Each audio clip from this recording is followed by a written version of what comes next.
Uma mãe deve produzir conteúdo para outras mães, gerando transformação em muitas famílias. Olá, olá, mãe no digital, sejam muito bem-vindas a mais um vídeo aqui no canal. Tudo certo por aí? No vídeo de hoje falaremos sobre persona, ou seja, falaremos sobre com quem você vai falar, quem é a sua audiência. E conversando com as minhas alunas dentro da comunidade de Mãe Digital, chegamos à ideia, à tese de que a melhor forma de você nichar o seu conteúdo, seja ele qual for, é falando diretamente com mães. Ou seja, se você traz assuntos de automaquiagem, é a automaquiagem que se encaixa na rotina da mãe. Se você traz assunto de marketing digital, é o marketing digital que se encaixa na rotina da mãe. Se você traz assunto sobre emagrecimento, é o emagrecimento para a mãe, dentro da rotina da mãe. Por que isso, Mari? Bom, são muitos motivos. O primeiro deles é que quando você é mãe, você tem uma identificação imediata com a outra pessoa que também é mãe, que também é dona de casa, que também está ali realmente ativa na educação dos filhos. Então, isso gera uma identificação realmente na hora. E por mais que as outras pessoas já tenham ouvido falar sobre a dificuldade da maternidade, da privação de sono, do maior amor do mundo,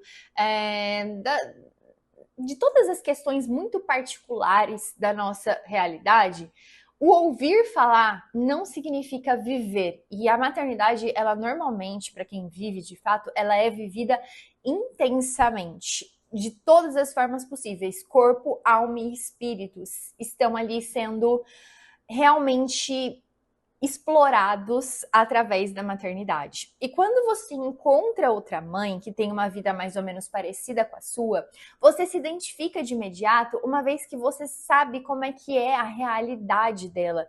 Você sabe as coisas que ela sente, você sabe o que ela passou no puerpério, você sabe que aquela pessoinha é a pessoa mais importante do mundo dela, você sabe que ela se preocupa com o casamento, você sabe que ela se sente culpada muitas vezes, que ela se sente sobrecarregada. Então são muitas coisas que você sabe sobre a outra pessoa quando você tem apenas essa informação. Ah, ela é mãe como eu. Então, partindo desse princípio, para que a gente possa, como mães, facilitar a nossa estadia no Instagram, nossa estadia no digital, a gente olha para esse requisito da conexão como uma forma de você gerar uma conexão imediata falando para outras mães. Então, a maternidade de fato é um mundo que só quem é mãe entende, e uma vez que uma pessoa chega no seu perfil e pensa assim, nossa, eu também sou mãe, tenho uma realidade muito parecida com a dela, deixa eu ouvir o que ela tem a me dizer sobre esse assunto que eu me interesso, tá? E aí, é que a gente surgiu com o conceito de pupila ideal. A pupila ideal seria aquela pessoa que quer aprender com você, e ela é ideal porque ela tem uma vida já muito parecida, a configuração da vida dela é muito parecida com a sua. Então, por exemplo, no meu caso, quem é a minha pupila ideal? É uma mãe, ela normalmente é católica, às vezes evangélica, mas normalmente é católica. Ela está querendo trabalhar ou já trabalha no digital em vários nichos diferentes. Ela é esposa e ela quer cuidar do casamento dela, ela é dona de casa, ou ela já trabalha no digital, ou ela tá trabalhando CLT normal e quer começar no digital, ou ela está dentro de casa e percebeu que o marido, por mais que ele seja muito capaz de dar conta ali de sustentar aquela família, ele poderia ser ajudado talvez em alguns períodos do dia dela, se ela se organizasse melhor e conseguisse produzir, voltar a trabalhar usando o digital como meio para isso. Então, essa é a minha pupila ideal. É com essas mulheres que eu falo. Mari, dessa forma, eu não limito muito a minha produção de conteúdo, a minha audiência, quem eu vou alcançar? Limita, e isso é maravilhoso. Todo limite, ele é muito importante. O grande problema dessa geração, da nossa geração, é que a gente tem muitas opções. Você tem muitas opções de profissão, muitas opções de carros para escolher, muitas opções, e você acaba ficando em dúvida e não escolhendo nada, não fazendo o que tem que ser feito. Então, todo limite é importante. Vou trazer uma analogia aqui para você me entender. Vamos dizer que estamos eu e você aqui numa conversa e eu te falo assim, me fala uma lista de palavras.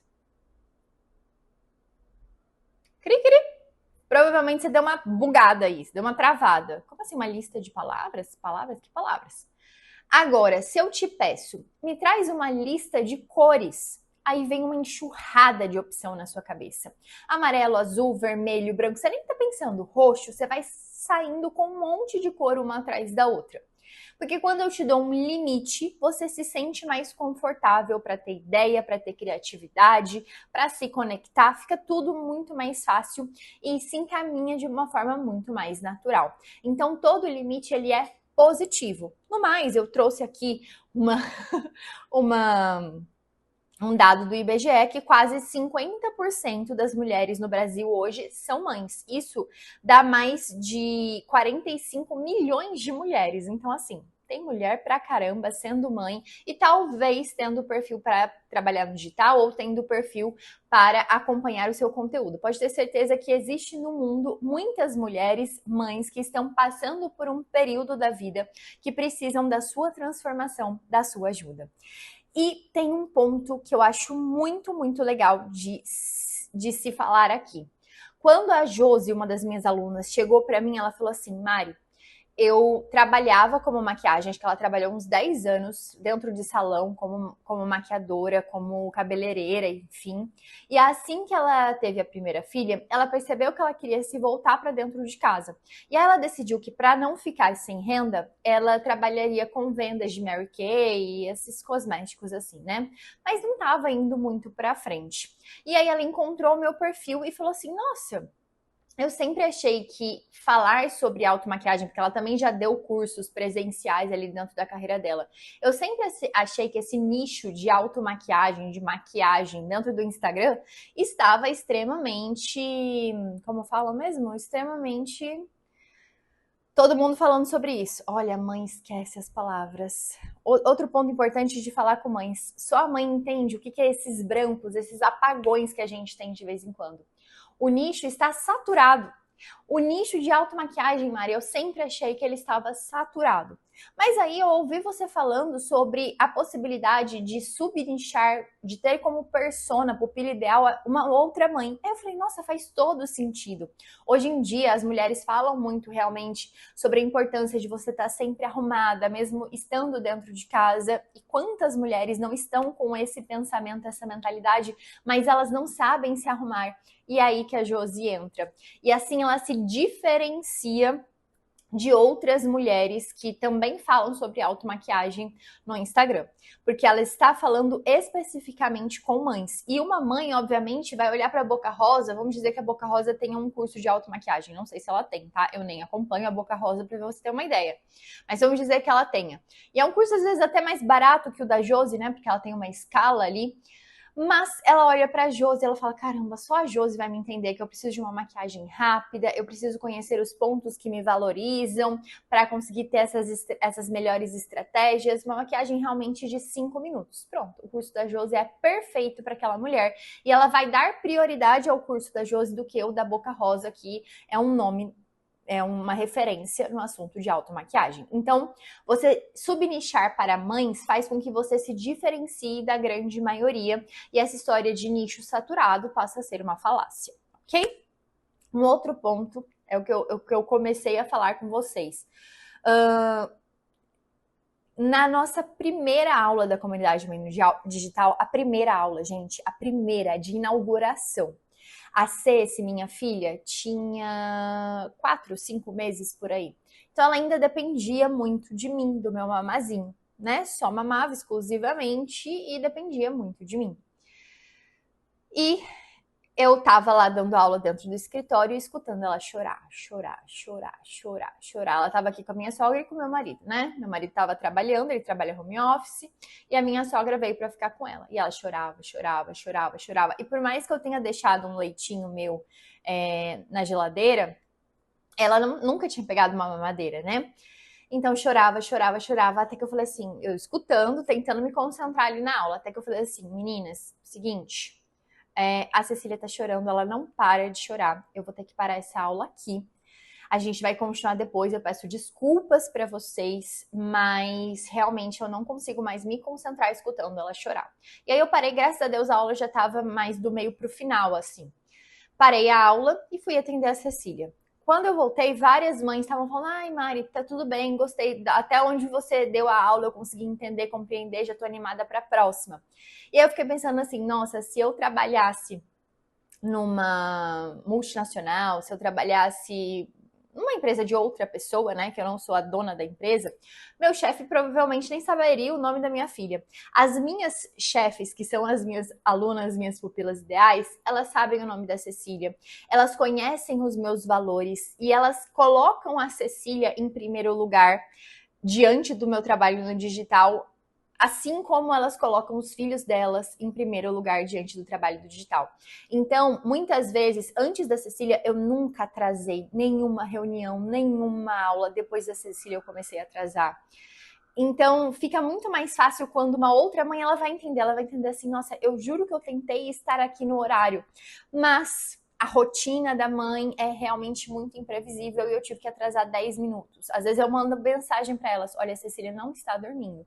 Você pode me esperar uma meia horinha? E elas compreendem. Então, quando uma mãe fala com outra mãe, fica muito mais fácil. E um quarto ponto que eu quero trazer para vocês é o seguinte. Muitas vezes a gente vai estar numa fase da maternidade que a gente só está vivendo aquilo intensamente, como por exemplo o puerpério. E aí fica muito difícil de produzir um conteúdo relacionado talvez ao seu nicho, o seu assunto principal. Se você fala com mãe, minha querida amiga, não tem problema nenhum. Você vai compartilhar aquele momento da sua vida, tudo que você está passando. Aliás, o que eu tenho entendido sobre os stories hoje, tá? 2025. Esquece sequência de vendas, aquilo que estava super em alta, né? Sequência de vendas, gatilhos e blá blá blá. Esquece isso nos stories. Os stories voltaram a ser histórias. E dentro dessas histórias, você precisa realmente compartilhar, documentar a sua vida. Não a sua vida de uma forma a expor a sua vida, mas documentar coisas que aconteceram com você, que você refletiu e você chegou naquela conclusão, coisas que você tentou fazer e não conseguiu, imprevistos que aconteceram e como você passou por ele. A depender do seu nicho, né? Eu tenho alunas que têm o nicho de organização de casa. Hoje eu tô fazendo a lavanderia aqui de casa. Então, toda segunda eu faço a lavanderia. Aí você fala alguma coisa relacionada a isso, mas não uma sequência sobre aquilo. É só alguma coisa documentando realmente aquilo que você está fazendo naquele dia. Além das caixinhas serem muito importantes. Mas, enfim, se você... Eu recebi isso numa caixinha ontem. Ela era... Nossa, não vou lembrar o que ela era. Mas não é um assunto nada a ver com maternidade. Aí eu falei pra ela, olha, se você falasse com a sua pupila ideal sendo só uma mãe, você poderia, ela tava com um filho de 3 meses, alguma coisa assim. Se você falasse com uma outra mãe, com outras mães, se a sua pupila ideal, sua audiência fosse outras mães, você poderia aproveitar esse período para realmente só trazer questões do puerpério, da amamentação, do sono da criança, das adaptações dentro de casa, e a sua pupila continuaria ali com você. Você teria certeza que a sua pupila tá ali te ouvindo e querendo te ouvir, e talvez até mandando direct, engajando com você, contando a experiência dela e realmente juntando algo que é muito importante dentro do digital, que se chama comunidade. Então, para a gente fechar aqui, resumir essa tese que eu trouxe para vocês, cada vez mais a gente precisa formar comunidades dentro do digital. Quando você é mãe e foca em falar com outras mães, você limita de uma forma positiva. E a maternidade é uma comunidade que está pronta. É só você aproveitar aqueles assuntos que são comuns e criando ali uma conversa muito gostosa, cheia de conexão. Se você entendeu exatamente aonde eu quero chegar, pensou assim, nossa, realmente isso faz sentido, me deixa saber aqui nos comentários desse vídeo. E não se esquece que a comunidade Mãe no Digital está te esperando. É esse ambiente seguro para você compartilhar as delícias e as dores também de trabalhar no digital, sendo mãe, dona de casa, enfim, juntando esse monte de papel em uma única mulher que precisa estar todos os dias ali reafirmando sua vontade de estar no digital. Eu te encontro lá na comunidade, eu vou deixar o link aqui na descrição. Muito obrigada por ter assistido esse vídeo até aqui, um beijão e até o próximo.